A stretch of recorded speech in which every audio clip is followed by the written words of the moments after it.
All right, so I'm reading Storm by Tiffany D. Jackson, and back to Ororo. And I know I'm saying her name wrong. And technically, y'all know Storm. You kind of know how her story ends if you're familiar with comics. If you're familiar with Marvel, you know how our Storm story ends. This is like an origin story. And one of the many lessons you keep hearing, number one, she wants to dim herself down. But what happens to those people? And I actually wrote a poem about that.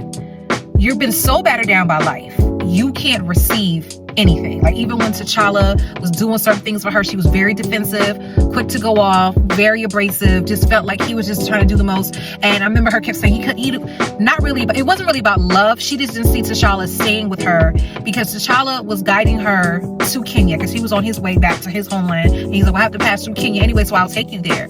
And he was trying to protect. And she was like, I don't need you. I don't need this. And then at one point she was questioning whether or not he wanted to stay, because she's like, why would he? Is nothing good about me? And it's like, because of how life has given her a bad hand. Spoiler alert, her parents get killed. I think she's like 9, maybe 7. And then she ends up having to run the streets with a street gang. They pretty much pickpocket and steal from tourists and give it to the head guy in charge. That's how they're able to live with him and survive and whatnot. And basically she's called a street urchin. She's called trash. And they don't really know some of the things she's dealing with inwardly as far as her powers. She doesn't think they're powers. She thinks she's cursed.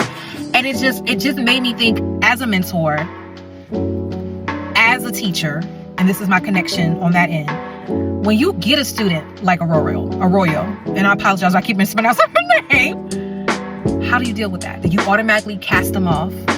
Do you automatically think they're a problem child, not realizing they probably came from a home life where they didn't know better, they weren't taught better? Because keep in mind, she lived years after in the streets after her parents were killed. So it was like, it took her meeting up with T'Challa to finally melt some of that ice around her heart. Even the young lady who's working with her now in the village, she tells her how you need emotional healing. Like, you can't really touch into your powers because you have an emotional blockage. You have things holding you back. So as a teacher, as a